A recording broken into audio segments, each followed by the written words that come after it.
Is it wrong to have attraction to opposite gender? I want to follow the path of bhakti, but instead I feel I'm being materially attached to her. I want to talk to her about bhakti as much as I can, but then being attached to her creates mental clashes. What to do? एक second, आप तो प्रभु जी हो ना, तो let the Prabhujis do preaching to Prabhujis and let the Matajis do preaching to Matajis. Simple, mental clash होगा ही नहीं. देखो, women is like fire and man is like butter. अब कितना भी सख्त बटर हो, चाहे उसे फ्रीजर में खूब समय तक रख रखा हो, लेकिन जैसे ही वो फायर के क्लोज जाएगा वो पिघलेगा ही पिघलेगा. चाहे थोड़ा टाइम लग जाएगा लेकिन पिघलेगा ही पिघलेगा. Obviously where there is a man and there is a woman, attraction तो होगा ही. So it's better that you stay away. थोड़ा फनी एनालॉजी है लेकिन ये सच है.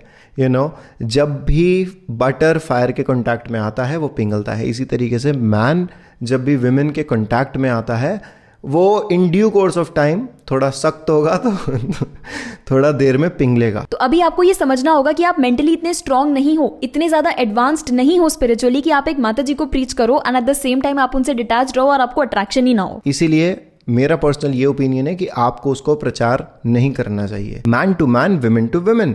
अगर पुरुष है तो वो पुरुष को प्रचार करे, अगर महिला है तो वो महिला को प्रचार करे. और इसीलिए सबसे पहले अपने आप को प्रचार करो. आचारहीन प्रचार कर्मांग है. अगर आप किसी को प्रचार कर रहे हो और आपका खुद का आचरण ही सही नहीं है तो फिर वो जो प्रचार है ना वो कर्म के समान है. अपने स्पिरिचुअल कल्टीवेशन पे आप फोकस करो. वरना माया देवी इतनी स्ट्रांग है ना, आई एम टेलिंग यू, आप उसको प्रचार करने के चक्कर में ना आपका वही बटर फायर हो जाएगा. और अगर आपकी मैरिजेबल एज है और आपको कुछ ज्यादा ही अट्रैक्शन हो रहा है उन माताजी से, तो आप उनसे बात कर लीजिए एंड यू नो पेरेंट्स से बात करिए, get them involved and get married. Simple. In fact in our shastras it is mentioned कि एक प्रभु जी को अकेले में अपनी बेटी या फिर अपनी माता के साथ भी एसोसिएट नहीं करना है. तो आप ये सोच सकते हो ये कितनी ज्यादा खतरनाक चीज है, और आप तो यहाँ पर आग में हाथ डालने चले हो. इनफैक्ट शिला प्रभुपाद ने तो इतने स्ट्रिक्ट इंस्ट्रक्शंस दिए थे कि अगर एक लड़का और लड़की अगर टेम्पल किचन में है तो वो आपस में फिलॉसफी भी डिस्कस नहीं करेंगे. पॉइंट टू पॉइंट बात करेंगे कि pass me the salt, pass me the sugar, बस खत्म. So obviously you know when our Acharyas were so strict,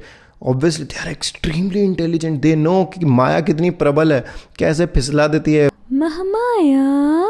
तो इसीलिए बच के रहो. Clarify on big bang theory and Darwin's theory of evolution.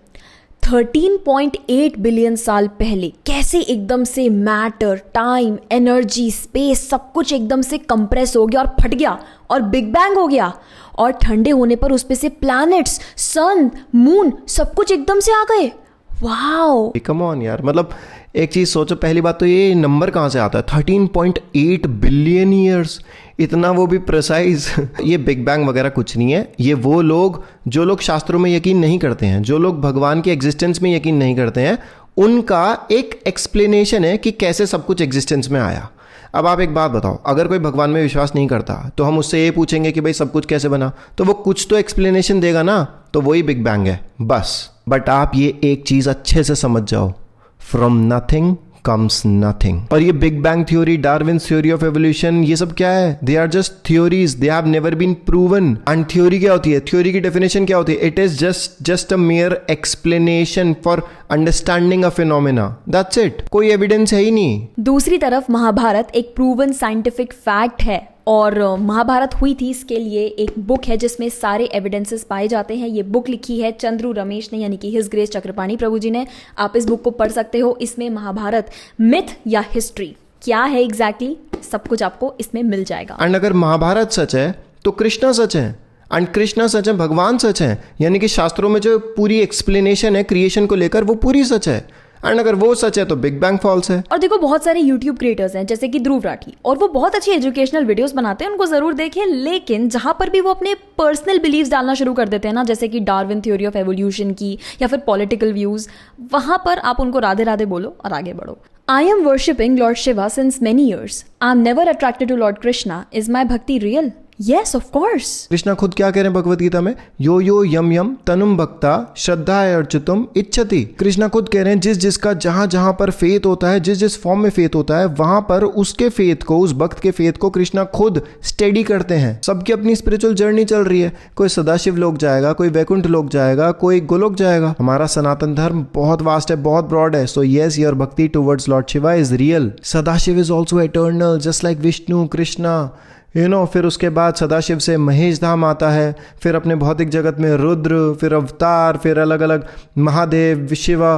तो शिव तत्व को समझना भी अपने आप में एक बहुत कॉम्प्लिकेटेड चीज़ है, इतना ईजी नहीं है। तो देखो ये चीज समझो दैट सदाशिव कोई देवता नहीं है, he is like Vishnu ji who is residing in the spiritual realm eternally. हाँ, उनके बहुत सारे डिफरेंट फॉर्म्स हैं जो इस भौतिक जगत में अवतरित होते हैं, जो कि देवता की तरह एक्ट करते हैं। उनकी अलग अलग फॉर्म्स हैं स्पिरिचुअल रेल्म में भी और यहाँ भौतिक जगत में भी, और उनके अलग अलग रोल्स हैं स्पिरिचुअल जगत में भी और यहाँ भौतिक जगत में भी। तो it's not easy to understand. ये सब समझने के लिए, शिव तत्व को समझने के लिए we have to be very broad minded. अगर आपको इस पे वीडियो चाहिए हो तो कमेंट करके बताना। लेकिन मैंने पर्सनली ये भी देखा है कि बहुत सारे डिवोटीज शिव जी को बहुत लाइटली लेते हैं और फिर वो रेफरेंस देते हैं बहुत सारी बुक्स में कि ये देखो शिव जी के बारे में लिखा है Demi God Demi God Demi God.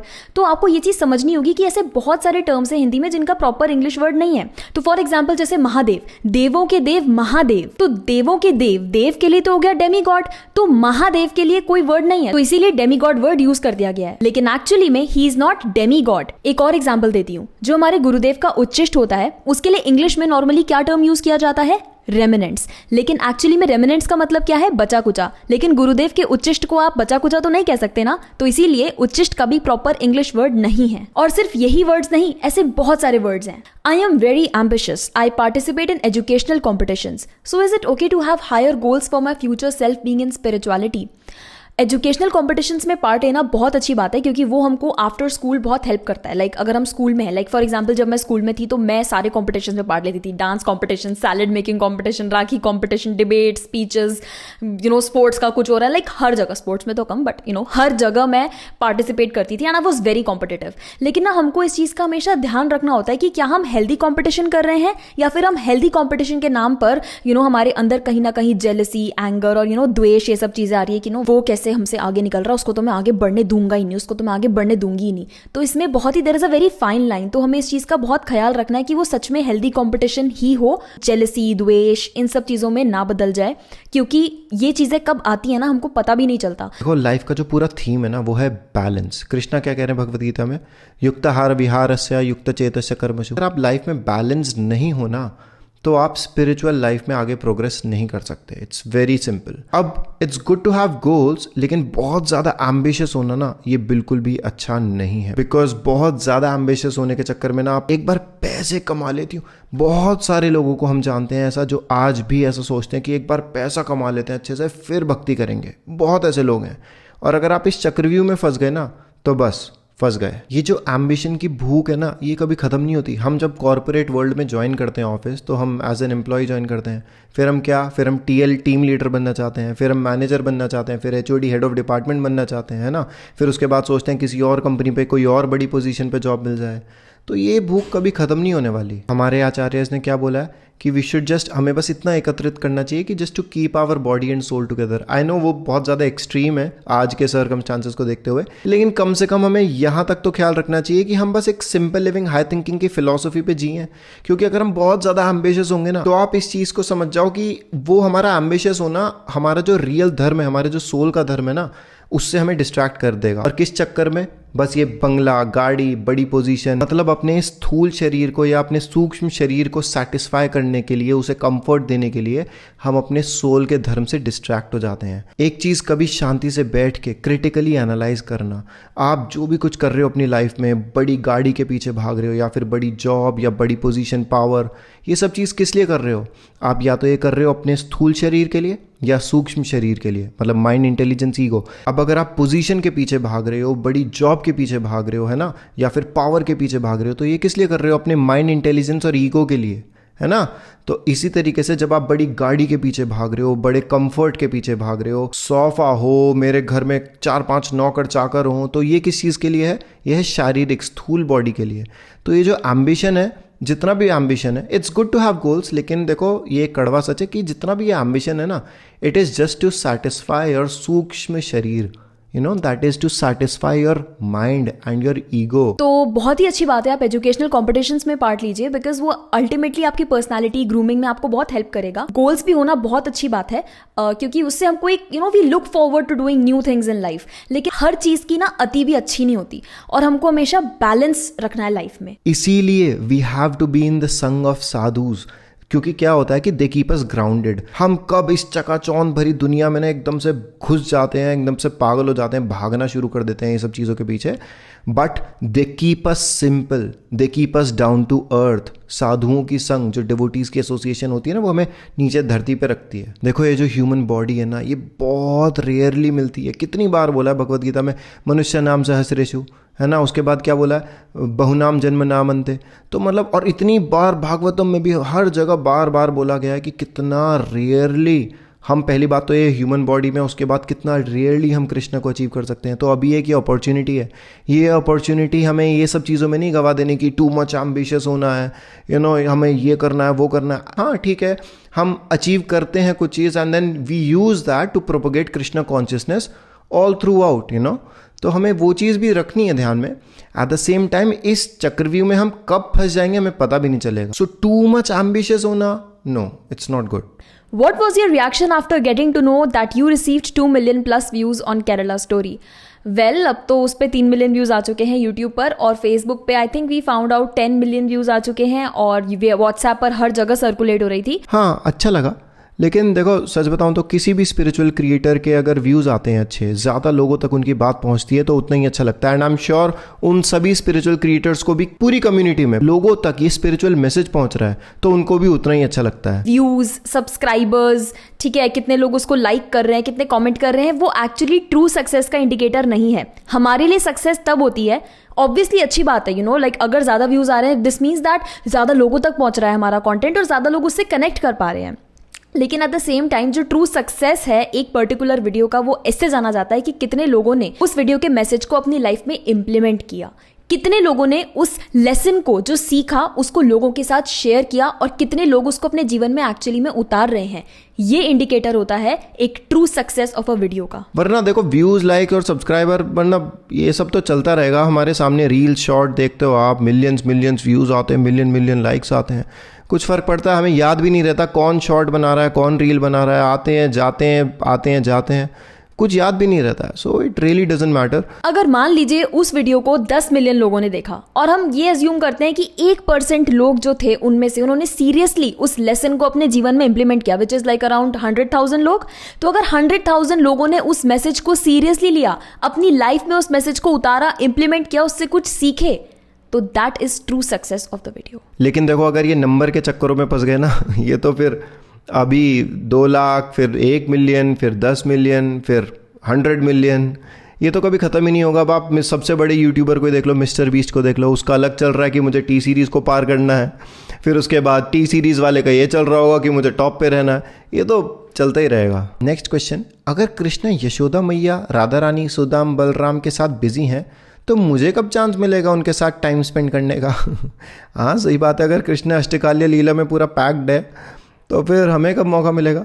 नहीं, ऐसा नहीं है। देखो जैसे जैसे हम स्पिरिचुअल लाइफ में एडवांस करते हैं, तब हमें समझ में आता है कि एक्चुअली में हम गोलोक में कृष्णा के डिफरेंट पास टाइम्स में असिस्ट करने के लिए, उन्हें सर्व करने के लिए हैं, एंड उसी में हमारा पूरा कंप्लीट इंजॉयमेंट है। लेकिन फिर भी इसका मतलब ऐसा नहीं है कि कृष्णा हमारे साथ टाइम स्पेंड ही नहीं करेंगे। देखो जिस तरीके से हम देखते हैं द्वारका में Krishna can expand himself into 16,108 रानियों के साथ वो अलग अलग at the same time spend कर रहे हैं ना। इस तरीके से गोलोक वृंदावन में भी हमें ऐसा ही फील आता है कि Krishna is just with us, he is reciprocating just with us. लेकिन एक बहुत इंपॉर्टेंट पॉइंट यहाँ पर ये है कि हमें कृष्णा से ये प्रे नहीं करना है कि when will I get a chance to spend time with you, क्योंकि देखो ये जो पूरी प्रे है ना, ये when will I get a chance to spend time with you, इसमें ना थोड़ा सा अपना सेल्फ इंटरेस्ट छिपा है, इसमें हमारी इंजॉय करने की जो टेंडेंसी है ना वो छुपी है। लेकिन इंस्टेड हमें ये प्रे करना चाहिए, when will I get a chance to serve you, to serve in your past times. This is very important. When I go to relatives house, तो वहाँ पर अनियन गार्लिक खाने को मना कैसे करूँ? If I tell them I'm practicing spiritual path, then it will lead to unnecessary drama. Unnecessary drama तो होता ही है। 15 साल पहले की बात है, जब मैंने प्याज लहसुन खाना छोड़ा था, तब मेरे घर वालों ने मुझे ऐसे ही बोला था, क्या नया ड्रामा है ये? है किस लड़के के चक्कर में पड़ गई है तू? है प्याज लहसुन खाना छोड़ दिया, कल कहेगी रोटी नहीं खानी, फिर कहेगी सब्जी नहीं खानी, फिर कहेगी फल नहीं खाने, फिर कहेगी हवा पे जीना है, फिर कहना मर जा तू। है एलर्जी है, या फिर मेरी तबीयत खराब है, ये सब बहानों से आप कब तक गाड़ी चलाओगे, कब तक चलाओगे? इवेंचुअली आपको बताना ही होगा, जैसे जैसे आप स्पिरिचुअल लाइफ में प्रोग्रेस करोगे आपको बताना ही होगा, yes I am practising Krishna consciousness. Yes, एक बार ड्रामा होगा, लेकिन उस ड्रामे से मत डरो। आप यहाँ पर कोई दूसरी बीवी थोड़ी छुपा के रख रखी है या फिर ड्रग्स कोकीन वगैरह थोड़ी कर रहे हो यार। Come on, you should be proud of it. Just tell them मैं स्पिरिचुअल वर्ल्ड को एक्सप्लोर कर रहा हूँ, मैं स्पिरिचुअल लाइफ में आगे बढ़ना चाहता हूँ। क्या होगा? डांटेंगे, ताना मारेंगे, आप अकेले पड़ जाओगे, सब आपको दबाएंगे। लेकिन हमेशा ध्यान रखना, जहां पर धर्म है वहां पर कृष्णा है, ठीक है? तो आपके साथ कृष्णा है, टेंशन मत लो, डरो मत, you should be proud of it. मैंने तो खूब मार पिटाई, सब कलेश, सब कुछ हुआ है मेरे घर में, और मैंने खूब डांट खाई है, खूब मार भी खाई है, थप्पड़, बेल्ट सब खाया है मैंने। लेकिन क्या हो गया, थोड़ा बहुत कलेश तो चलता है शुरू में, लेकिन उसके बाद सब कुछ नॉर्मलाइज हो जाता है। और आज देखो, मेरी खुद की माताश्री हैं, एकादशी के व्रत रखती हैं, तुलसी माला पहनती हैं, कॉफी नहीं, चाय नहीं, प्याज लहसुन नहीं, कुछ नहीं। तो विद टाइम सब कुछ ठीक हो जाता है। रिलैक्स करो, ये थोड़ी बड़ी टेंशन आती रहती है लाइफ में। एंड आप बड़े हो गए जब, तो आप अपने बच्चों को मार पिटाई करना क्या हो गया? मजाक कर रही हूँ। ठीक है, बहाने मार सकते हो, मेरी तबीयत खराब है, मुझे एलर्जी है, मुझे उल्टी आ रही है वगैरह वगैरह। एंड टाइम प्लेस और सर्कमस्टांसेस को देखते हुए कि अगर आपकी एज छोटी है या फिर आप बहुत ज़्यादा डिपेंडेंट हो उनके ऊपर, तो आप ठीक है अनियन गार्लिक खा भी सकते हो, क्या कर सकते हैं। बट इवेंचुअली आपको बताना ही होगा। अननेसेसरी ड्रामा से बिल्कुल मत डरो, ठीक है? उनको बता दो Krishna is with you, Dharma is with you. Learning the techniques of manipulation with the intention for not harming others but to keep ourselves safe is good or bad? Manipulation. Well, a Vaishnav should be very simple and he should always be straightforward. So no. ये learning the techniques of manipulation क्या होता है? मतलब कोई institute वगैरह या फिर कोई कोर्स है जो लेना पड़ता है? मैनिपुलेशन किसी भी प्रकार का, it's not good and we should never do it.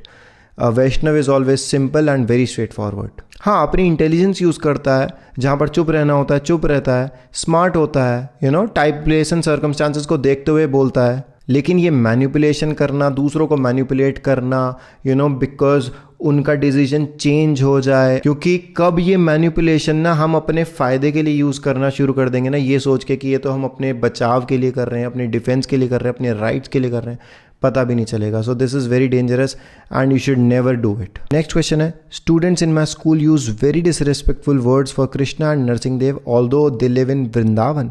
Whenever I hear from them talking stupid about Krishna I can't control my anger, what to do. सबसे पहले तो आप एक काम करो, आप एक प्रॉपर लेटर लिखो टीचर्स को, स्टाफ मेंबर्स को, कि कैसे ये जितने भी बच्चे हैं जिस प्रकार के शब्द यूज़ करते हैं उससे आप मेंटली बहुत ज़्यादा डिस्टर्ब होते हो, ठीक है? बिकॉज आप वृंदावन में हो तो टीचर्स ये प्रॉब्लम समझेंगे, क्योंकि एक्चुअली में कोई भी ब्रजवासी ना कृष्णा के अगेंस्ट कुछ नहीं सुन सकता। अगर उसके बाद भी वो नहीं मान रहे हैं बच्चे, ये लेटर लिखने के बाद भी, टीचर्स की वार्निंग के बाद भी नहीं मान रहे हैं, तो आप एक काम करो, उनको ये वीडियो दिखाओ, बेटा सुनो, आप ये सब क्यों कर रहे हो, क्यों अपनी लाइफ के साथ इतना बड़ा रिस्क ले रहे हो, क्या मिलेगा आपको? अगर आप नास्तिक हो तो ठीक है, नास्तिक रह लो, लेकिन आप जब भगवान को डिसरिस्पेक्ट करते हो, आप समझ रहे हो आप कितना बड़ा रिस्क ले रहे हो? किस दिन ऐसा रहपट लगेगा ना कान के नीचे, मैं मजाक नहीं, हम नहीं मारेंगे, नरसिंहदेव मारेंगे। आप जानते भी हो आप क्या बोल रहे हो, किसके बारे में बोल रहे हो।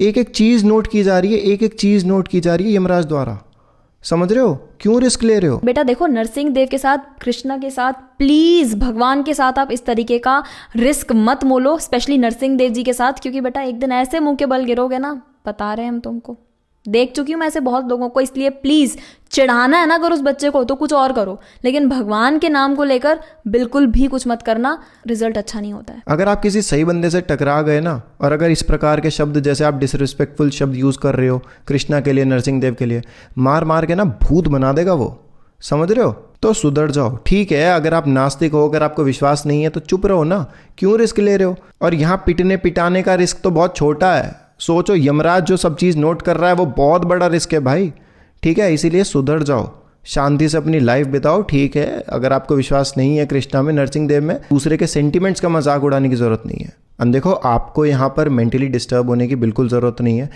आई कैन अंडरस्टैंड, गुस्सा आता है, बहुत ज़्यादा दिमाग ख़राब होता है, बट क्या कर सकते हैं, क्योंकि आप स्कूल लाइफ में हो, अब रेस्टिगेट वगैरह तो नहीं हो सकते ना, वायलेंस का सहारा नहीं ले सकते, we are living in a secular country, क्या कर सकते हैं भाई? और इसे इस तरीके से समझो कि Krishna is taking a test of your patience, of your tolerance, तरोरपि सहिष्णुना। Krishna consciousness is not so cheap, ऐसी नहीं मिल जाती किसी को, ठीक है, तो भगवान ने उन्हें भेजा है आपकी लाइफ में आपके टॉलरेंस की परीक्षा के लिए, ठीक है, इस तरीके से समझो, कोई बात नहीं, इट्स ओके। आई नो बहुत ज़्यादा गुस्सा आता है ऐसी सिचुएशन में, और ज़्यादा कुछ हमारे हाथों में होता भी नहीं, क्योंकि अभी हम क्या करें, उनको जाकर मुक्का मारे। मन तो बहुत करता है कि मतलब उनको जाकर उनको एकदम मुंह बंद कर दें, कुछ जवाब दे दें, लेकिन काफ़ी हद तक हमारी हाथ में ये सिचुएशन नहीं होती है। क्योंकि ऐसे समय पर अगर हम उन बच्चों को ये दिखा रहे हैं ना कि हमें बहुत आघात पहुंचा है, हमें बहुत दुख हो रहा है, बहुत इफेक्ट हो रहे हैं ऐसी चीज़ों से, तो वो आपको चिढ़ाने के लिए और ज़्यादा इस तरीके से आपको चिढ़ाएंगे और ज़्यादा बुरी बात बोलेंगे भगवान के बारे में। It's just a time, it's just a phase.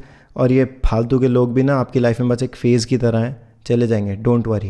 Please show your family and आप यूट्यूब से पहले लिविंग के लिए क्या करते थे। फैमिली किसी और दिन दिखा देंगे, लेकिन आप भी तो हमारी फैमिली हो, तो जाकर अपने आप का मुखड़ा शीशे में देख लो। यूट्यूब से पहले भी और यूट्यूब के बाद भी, और हमेशा से हम लोग एक एनजीओ में काम करते हैं जिसका नाम है फूड फॉर लाइफ वृंदावन, जो कि यहाँ पर बहुत सारी सेवा करता है ब्रजवासियों की। और रीजन ये है कि ऐसा नहीं है कि हम यूट्यूब से अपना घर परिवार नहीं चला सकते, ठाकुर जी की दया से, आप लोगों की दया से इतना है कि हम लोग अपना बेसिक गुजारा कर सकते हैं। लेकिन हम लोग जॉब इसीलिए करते हैं क्योंकि हमको एनजीओ के थ्रू बहुत सारी सेवा करने का मौका मिलता है। 30 सालों से ये ऑर्गेनाइजेशन यहाँ पर इतनी सारी सेवा कर रहा है ब्रजवासियों की, जिसको बताने के लिए आप लोगों के लिए एक डेडिकेटेड वीडियो जरूर बनाना पड़ेगा। तो वो भी किसी दिन बनाएंगे और आपको बताएंगे कि क्या क्या होता है यहाँ पर वृंदावन में। वीडियो कैसा लगा हमें नीचे कॉमेंट करके बताएं। अगले Q&A स्टेशन के लिए आपके पास जो भी क्वेश्चन है आप नीचे कॉमेंट कर सकते हैं। अगर आप हमारी किसी बात से डिसएग्री करते हैं तो भी आप कमेंट कर सकते हैं और हम खुले दिमाग से उसको पढ़ेंगे, सो नो टेंशन।